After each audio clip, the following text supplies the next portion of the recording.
Hello everyone, welcome to the EarthtonesGirl Channel and the No Fear Sock Knitting class online. My name is Denise and I am so happy to be back here with you today for a new tutorial.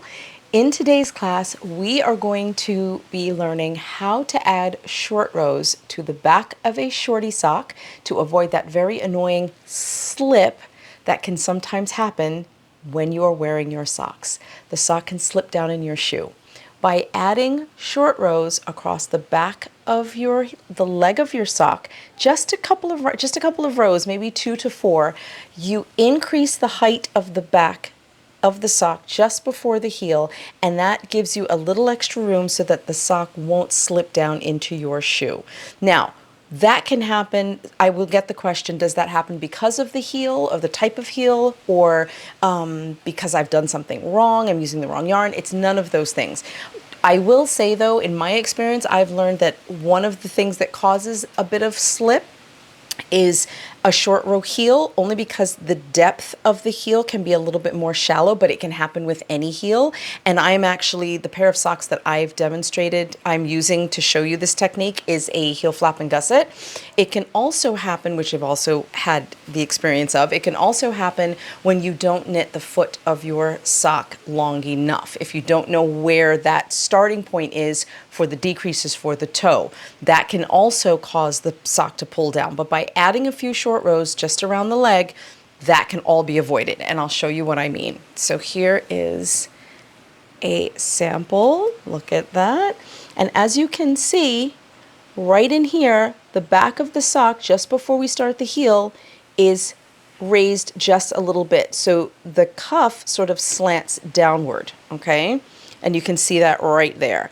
Now, all I've done is, again, added a few short rows just across the back, and I'm going to show you how to do that. Now, it doesn't matter what size your sock is. This can be applied to any size that you are knitting. The only consideration, this does work for a plain vanilla sock, not so much for a sock with color work. There is a way to do that, but that's a whole separate technique and tutorial. And also with texture, if you wanted to add like a plain round between texture blocks, or possibly adding a couple of short rows within your texture, but again, that would be for another episode. This particular class is just focusing on how to raise the back of the sock in a vanilla shorty. Raise the back of the sock in a vanilla shorty sock. So enough talk, let's get into it, and I will show you how it's done. So the biggest question is going to be, how do you know where to place the short rows in order to lift the back of the sock? That placement really is up to you. What I did for this sock, this is just a standard shorty sock. I made the cuff and the leg a little bit shorter than usual. This is 10 rounds on the cuff, and then there's approximately 10 to 12 rounds on my leg. I wanted the short row increase, or the lift, to be about halfway. So I knit 5 plain rounds, then did 2 sets of short rows. Then there is a boomerang round, which you'll understand in just a moment. Then I did another 5 to 6 rounds after that, and that evenly placed the lift in the back of the sock.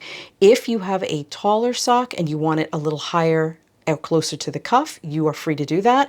If you want the rise or the little lift to be a little closer to the heel flap, you can just move it, knit more rounds, then work your short rows, then do less rounds underneath the short rows and start your heel.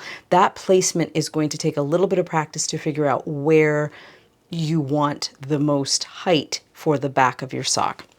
So that's what I did for that one. So here is my sample, and for this sample, I think this is maybe 12 rounds. So we are going to knit this together in real time. Now, a big question that I'm going to get, does it matter what short rows I use? For this tutorial, I'm going to be using shadow wrap short rows, but you can use German short rows, Japanese short rows, wrap and turns, no wrap short rows, any of the above. The goal is ultimately to lift the back of the sock. The method does not matter. Okay, it's whatever you are used to or comfortable with, or if you've not done one of those types of short rows, you might want to experiment. So for now, let's get started. I'm going to knit across to 2 stitches before the end of this half of my this part of the heel here. Okay. Now, I'm also going to get the question, does it matter which side I work it on? When I'm working a vanilla sock, for me, the first needle is usually my back needle. That's just the way I was taught. I learned that from catboarding many years ago. It really doesn't matter. For a vanilla sock, you can place the heel on either side. If your stripes are lining up and maybe you have the beginning of a stripe right here, or it ended here and the placement would be great to put on this needle, go ahead. If it's better on this needle, go ahead. There are no hard and fast rules unless your pattern specifies. There really is no rule with which needle to put insert the heel on. All right, so let's knit across. And if you've been watching my tutorials for a while, you know that I like to do things in real time. I think it's helpful for many people to see the process from start to finish. If you are have a little more experience under your belt, and you've done similar things like this, you just need a little reminder, or, oh, that's a great idea, I can go ahead and do that on my own. Excuse me, just go ahead and fast forward in this tutorial. Okay, so I have knit to 2 stitches before the end. I am going to insert my, split the side of the stitch. I'm going to insert my first twin stitch, slide that over, and turn. I'm going to do the same on the other side. Now I like to do 2 sets of short rows. So this is row 2 of the first set. And why do I like to do that? Let's go back and look at this one more time and then I'll continue.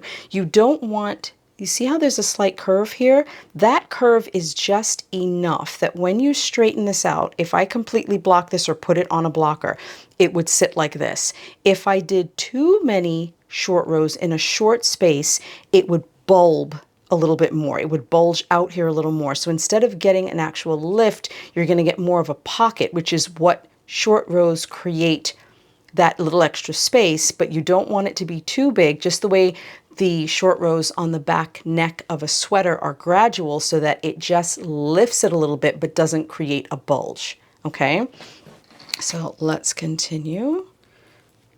I'm going to purl to 2 stitches before the end and then insert my second short row. Whoops. Okay, almost there.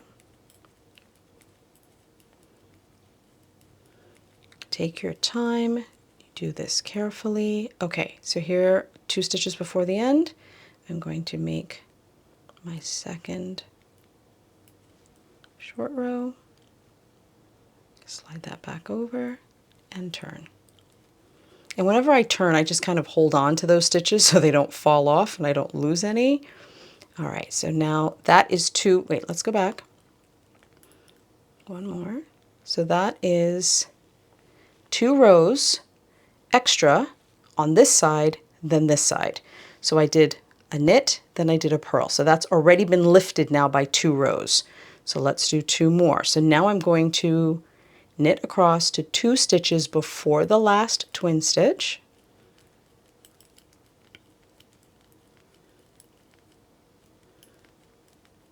Sorry, my hands are a little hiccupy or a little staccato as I'm knitting. It's a little warm in this room today.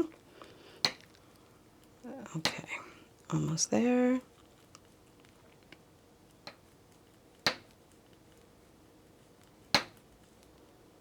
Okay, so it's right here, so I'm going to knit to there. 2 more. Okay, so I'm right here. I'm going to put in another short row, or another twin stitch, slide that back, and then I'm going to turn. So that's 3 now. This is going to be the 4th short row, so 2 sets. I'm going to purl back.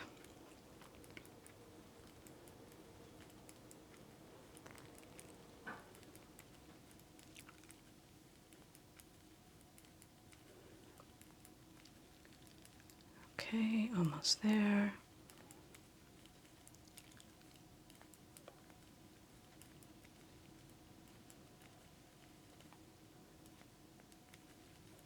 let's figure out. So it's right here. So I've got 2 more stitches to purl. Okay, then I'm going to slide this one over, insert my twin stitch, and slide them back onto my left needle. Okay, now if you need a tutorial on how to do shadow wrap short rows, I do have a tutorial here on the channel, okay, and I will link that below. Now, here we go. As you can see now I am 4 rows higher on this side, okay? There are 2 twin stitches right here. Here's 1, here's 2, there's 2 on this side, here's 1, here's 2, and I am now 4 rows higher on the back than I am on the front. And for me, that is just enough lift to stop my sock from sliding down, okay? So now how do we resolve this? Let me show you how to do that. So now we are going to return to knitting in the round via a boomerang round. So by way of a boomerang round. What does that mean? It means I am going to knit across and resolve these twin stitches. Then I'm going to return to knitting in the round and work across my instep. Then I need to come around and work these stitches on this side, okay? Now, some of you may wonder, well, can't you just turn around? If you turn around in the middle of the row, you're creating another short row, all right? So you're going to come across here.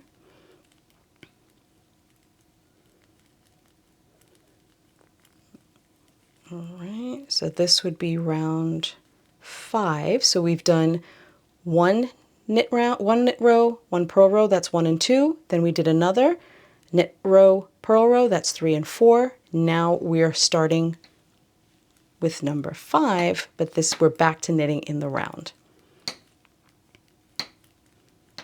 Sorry for the ticking. Let me zoom.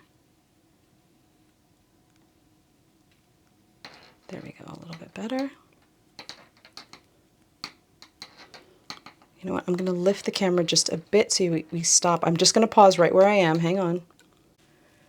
Oh, much better. I just lifted my camera so I'd stop getting that little tappity tap tap there. That was annoying me. Okay, so here we go. All right, so I'm coming up to the first twin stitch. When you are resolving a twin, you just knit both strands as if it is one. Okay, give a little extra tug. I'm gonna knit the next. Here's my second twin. Gonna go in. We go. Knit the last, give a little extra tug. And I have now resolved those stitches on that end, but I still need to take care of these that are waiting patiently on the other side. So I'm going to complete this return to the round here. I'm still clicking a little bit, but okay, it'll stop now. And also, I just want to say, it also does not matter what sock knitting method you use, okay? That may be obvious to some, but I don't think it's fair to assume that everybody will know that. You can do this with any technique. It may be a little bit tight on a 9-inch needle, but it is absolutely doable. Okay, so now I'm going to knit across my instep here.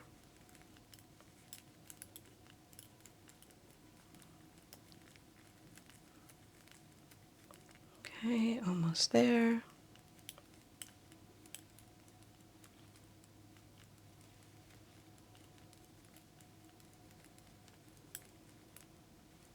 Okay. And my working yarn and my tail are back to the same side, so I have completed a round. That was round 5. Look at that! So now you can really see how much higher the back of my sock is. Isn't that amazing? Oh my god, this is so amazing. Okay, now let's resolve the remaining. Hold on, just popped off camera for a sec. All I did was push these stitches because they're being a little stubborn because my hands are so sticky right now. All right, there we go. Perfect. And now let's resolve on the other side. Okay, so I'm going into the first stitch. Here's my twin on the right side. Then I'm going to do one more, give a little tug, and there is my other stitch. Oops. And now I am off, and I'm just going to continue working across. And then I will meet you back at the end of the round. Hang on. There we go.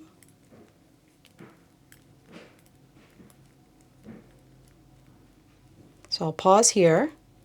As you can see now, the twin stitches have been resolved on both sides, so I will meet you back on the other side. And there I'm done. Look at how perfect that is. No holes, no gaps. And again, if your stitches may look slightly uneven, don't worry about that. Once you have washed or blocked your sock, you can lightly, I don't fully block my socks, meaning I don't submerge them completely in water and then put a sopping wet sock on a blocker.